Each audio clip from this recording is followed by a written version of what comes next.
113 ವರ್ಷಗಳ ಇತಿಹಾಸವನ್ನು ಹೊಂದಿರುವಂತಹ ಪುತ್ತೂರು ತಾಲೂಕಿನ ಗ್ರಾಮಾಂತರ ಪ್ರದೇಶದಲ್ಲಿರುವಂತಹ ಬಜತೂರು ದಕ್ಷಿಣ ಕನ್ನಡ ಜಿಲ್ಲಾ ಪಂಚಾಯತ್ ಹಿರಿಯ ಪ್ರಾಥಮಿಕ ಶಾಲೆಯಲ್ಲಿ ಶಾಲಾಭಿವೃದ್ಧಿ ಮತ್ತು ಮೇಲುಸ್ತುವಾರಿ ಸಮಿತಿ ಶಿಕ್ಷಣ ಸಮನ್ವಯ ಟ್ರಸ್ಟ್ ಹಾಗೂ ಹಳೆ ವಿದ್ಯಾರ್ಥಿ ಸಂಘದ ಸಹಯೋಗದಲ್ಲಿ ಜೂನ್ 2ರಂದು ಮಧ್ಯಾಹ್ನ ಶಾಲಾ ರಂಗಮಂದಿರದಲ್ಲಿ ಸಂಕಲ್ಪ ದಿನದ ಸಂಭ್ರಮ ಶಾಲಾ ವಾಹನ ಮತ್ತು ಎಲ್ಕೆಜಿ ತರಗತಿ ಉದ್ಘಾಟನಾ ಕಾರ್ಯಕ್ರಮ ನಡೆಯಲಿದೆ ಎಂದು ಶಾಲಾ ಹಿರಿಯ ವಿದ್ಯಾರ್ಥಿ ಸಂಘದ ಗೌರವ ಅಧ್ಯಕ್ಷ ವಿಲ್ಫೆಡ್ ಡಿಸೋಜಾ ಮತ್ತು ಶಿಕ್ಷಣ ಸಮನ್ವಯ ಟ್ರಸ್ಟ್ ಅಧ್ಯಕ್ಷ ಉದಯ್ ರಾವ್ ತಿಳಿಸಿದ್ದಾರೆ. ಶುಕ್ರವಾರ ಪುತ್ತೂರು ಪ್ರೆಸ್ ಕ್ಲಬ್ನ ಸುದ್ದಿಗೋಷ್ಠಿಯಲ್ಲಿ ಮಾತನಾಡಿ, ಪುತ್ತೂರು ಶಾಸಕ ಅಶೋಕ್ ಕುಮಾರ್ ರೈ ಉದ್ಘಾಟನೆ ನೆರವೇರಿಸಲಿದ್ದು, ಬಜತೂರು ಗ್ರಾಮ ಪಂಚಾಯತ್ ಅಧ್ಯಕ್ಷ ಗಂಗಾಧರ ಗೌಡ, ಸದಸ್ಯರಾದ ವಿಮಲಾ ಬೆದ್ರೋಡಿ, ಉಮೇಶ್ ಒಡ್ರಾಪಾಲ್, ನಜೀರ್ ಬೆದ್ರೋಡಿ, ಪ್ರೆಸಿಲ್ಲಾ ಬೆದ್ರೋಡಿ, ರತ್ನ ಗೌರವ ಉಪಸ್ಥಿತರಿದ್ದಾರೆ. ಮುಖ್ಯ ಅತಿಥಿಯಾಗಿ ಕ್ಷೇತ್ರ ಶಿಕ್ಷಣಾಧಿಕಾರಿ ಲೋಕೇಶ್ ಎಸ್ಆರ್, ಮಹಿಳಾ ಮತ್ತು ಮಕ್ಕಳ ಕಲ್ಯಾಣ ಇಲಾಖೆ ಉಪನಿರ್ದೇಶಕ ಉಸ್ಮಾನ್, ಮೆಸ್ಕಾಂ ಪುತ್ತೂರು ಕಾರ್ಯನಿರ್ವಾಹಕ ಇಂಜಿನಿಯರ್ ರಾಮಚಂದ್ರ ಆಲಾಚೆ, ಪನಂಬೂರು ಠಾಣಾ ಎಸ್ಐ ಸಲೀಂ ಅಬ್ಬಾಸ್ ಮೊದಲಾದವರು ಭಾಗವಹಿಸಲಿದ್ದಾರೆ. ಇನ್ನು 90 ಮಕ್ಕಳ ತನಕ ಕುಸಿತ ಕಂಡಿದ್ದ ಶಾಲೆಯಲ್ಲಿ ಇದೀಗ ಊರಿನವರ ಪ್ರಯತ್ನದ ಫಲವಾಗಿ ಇಲ್ಲಿನ ಅಂಗನವಾಡಿಯಲ್ಲಿ 30 ಮಕ್ಕಳು, ಎಲ್ಕೆಜಿ ಯುಕೆಜಿ ಹಂತದಲ್ಲಿ 35, ಹಾಗೆಯೇ ಪ್ರಾಥಮಿಕ ಶಾಲೆಯಲ್ಲಿ 250, ಪ್ರೌಢಶಾಲೆಯಲ್ಲಿ 100 ಮಕ್ಕಳು ಸೇರಿದಂತೆ ಸುಮಾರು 400ಕ್ಕೂ ಮಿಕ್ಕಿ ವಿದ್ಯಾರ್ಥಿಗಳು ವಿದ್ಯಾರ್ಚನೆಯನ್ನ ಮಾಡ್ತಿದ್ದಾರೆ. ತಾಲೂಕಿನಲ್ಲಿ ಪ್ರಥಮವಾಗಿ ವಿದ್ಯಾರ್ಥಿಗಳ ಅನುಕೂಲಕ್ಕಾಗಿ ದಾನಿಗಳು ಹಾಗೂ ಹಿರಿಯ ವಿದ್ಯಾರ್ಥಿಗಳ ಸಹಕಾರಕ್ಕಾಗಿ 7 ಲಕ್ಷ ವೆಚ್ಚದಲ್ಲಿ ಬಸ್ ಖರೀದಿಯನ್ನ ಮಾಡಲಾಗಿದೆ. ಜೊತೆಗೆ ಈ ಬಾರಿ ಎಲ್ಕೆಜಿ ತರಗತಿಯನ್ನ ಕೂಡ ಆರಂಭಿಸಲಾಗಿದೆ. ಶತಮಾನಗಳ ಇತಿಹಾಸ ಹೊಂದಿರುವ ಈ ಶಾಲೆಯನ್ನ ಉಳಿಸಿಕೊಳ್ಳುವ ನಿಟ್ಟಿನಲ್ಲಿ ಸಮಾನ ಮನಸ್ಕ ನಾಗರಿಕ ಸಮಾಜ ಸಂಕಲ್ಪ ತೊಟ್ಟಿದೆ. ಈ ನಿಟ್ಟಿನಲ್ಲಿ ಶಿಕ್ಷಣ ಸಮನ್ವಯ ಟ್ರಸ್ಟ್ ಅನ್ನು ರಚಿಸಿ ಹಿರಿಯ ವಿದ್ಯಾರ್ಥಿ ಸಂಘದೊಂದಿಗೆ ಸಮಾಲೋಚನೆಯನ್ನ ನಡೆಸಿ ಖಾಸಗಿ ಶಿಕ್ಷಣ ವ್ಯವಸ್ಥೆಗಳ ಮಧ್ಯೆ ಸವಾಲಿಗೆ ಎದುರಾಗಿ ಸರ್ಕಾರಿ ಶಾಲೆಯನ್ನು ಉಳಿಸಿಕೊಳ್ಳುವ ನಿಟ್ಟಿನಲ್ಲಿ ಮಾಡಬೇಕಾದ ಹಾಗೂ ಅಳವಡಿಸಿಕೊಳ್ಳಬೇಕಾದಂತಹ ವ್ಯವಸ್ಥೆಗಳಿಗಾಗಿ ದಾನಿಗಳು ಶಿಕ್ಷಣಾಸಕ್ತರ ಆರ್ಥಿಕ ನೆರವನ್ನ ಯಾಚಿಸಿದೆ. ಇದು ತಕ್ಷಣದ ಪ್ರಯೋಜನವಾಗದಿದ್ರೂ 5 ವರ್ಷಗಳಲ್ಲಿ ಯೋಜನೆಗಳು ಕಾರ್ಯರೂಪಕ್ಕೆ ಬಂದು ಮಕ್ಕಳನ್ನ ಮತ್ತೆ ಸರ್ಕಾರಿ ಶಿಕ್ಷಣ ವ್ಯವಸ್ಥೆ ಸೆಳೆಯುವಲ್ಲಿ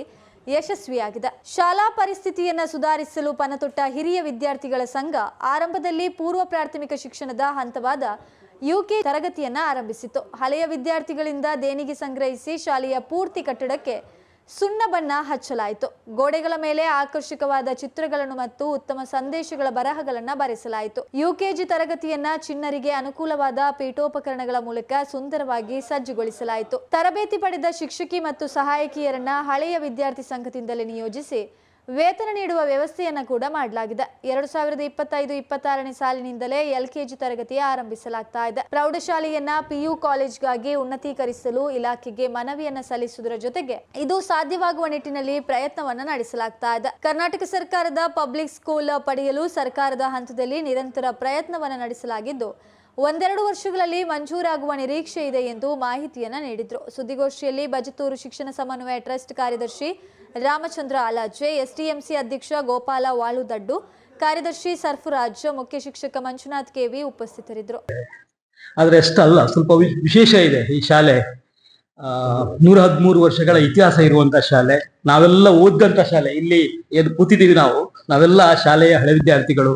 ನಿಮ್ಮ ಅನೇಕ ಪತ್ರಕರ್ತ ಮಿತ್ರರು, ನಿಮ್ಮ ಮೇಘ ಅವರು ಕೂಡ ಅದೇ ಶಾಲೆಯಲ್ಲಿ ಓದ್ದವರು. ಅವರ ಅಣ್ಣ ಚಂದ್ರಶೇಖರ್ ಪಾಲೆತ್ತಾಡಿ ಕರ್ನಾಟಕ ಮಲ್ಲ ಪತ್ರಿಕೆಯ ಸಂಪಾದಕರಾಗಿದ್ದಾರೆ.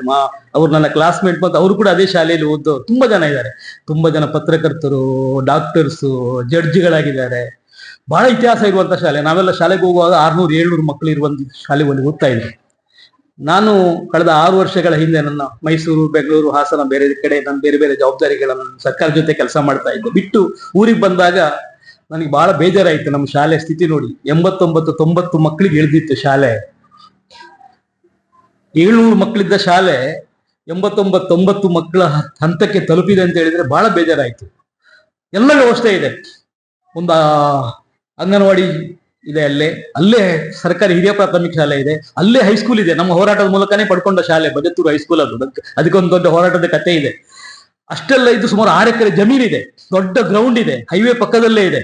ಇಷ್ಟೆಲ್ಲ ವ್ಯವಸ್ಥೆ ಇದ್ದು ಕೂಡ ಶಾಲೆ ಬಹಳ ಸಮಸ್ಯೆಯಲ್ಲಿದೆ ಅಂತ ಬಹಳ ಬೇಜಾರಾಗಿ ಏನಾದ್ರೂ ಮಾಡ್ಬೇಕಲ್ಲ ಅಂತ ನಾವು ಹಳೆ ವಿದ್ಯಾರ್ಥಿಗಳೆಲ್ಲ ಸೇರ್ಕೊಂಡು 5 ವರ್ಷದ ಹಿಂದೆ ಯುಕೆಜಿ ಸ್ಟಾರ್ಟ್ ಮಾಡಿದ್ವಿ. ಯಾಕಂದ್ರೆ ಯುಕೆಜಿ 5 ವರ್ಷದ ಹಿಂದೆ ಸ್ಟಾರ್ಟ್ ಮಾಡಿದ್ವಿ. ನೋಡಿ, ಯಾವುದೋ ಒಂದು ಕೆಲಸ ನಾವು ಒಳ್ಳೆ ಉದ್ದೇಶದಿಂದ ಆರಂಭ ಮಾಡಿದ್ರೆ ಪ್ರತಿಫಲ ಸಿಗ್ತದೆ ಅಂತ ಹೇಳಿ ಮೊದಲ ವರ್ಷನೇ ಮನೆಗೆ ಹೋಗಿ ಕನ್ವಿನ್ಸ್ ಮಾಡಿ ಖಾಸಗಿ ಶಾಲೆಗಳಿಗೆ ಹೋಗ್ತಾ ಇದ್ದ ಮಕ್ಕಳು ಕೂಡ ಯುಕೆಜಿಗೆ UKG ಫಸ್ಟ್ UKG ಮಾಡಿದ್ದೆ. ಅದು ಕಾರಣ ಹೇಳ್ತೀನಿ, ಯಾಕಂದ್ರೆ ನಮ್ಮಲ್ಲಿ ಅಂಗನವಾಡಿ ಇದೆ ಅಂತ ಹೇಳಿದೆ ನಾನು. ತುಂಬಾ ಒಳ್ಳೆ ದಕ್ಷಿಣ ಕನ್ನಡ ಜಿಲ್ಲೆಯಲ್ಲಿ ಹೆಚ್ಚು ಮಕ್ಕಳಿರುವಂತ ಒಂದು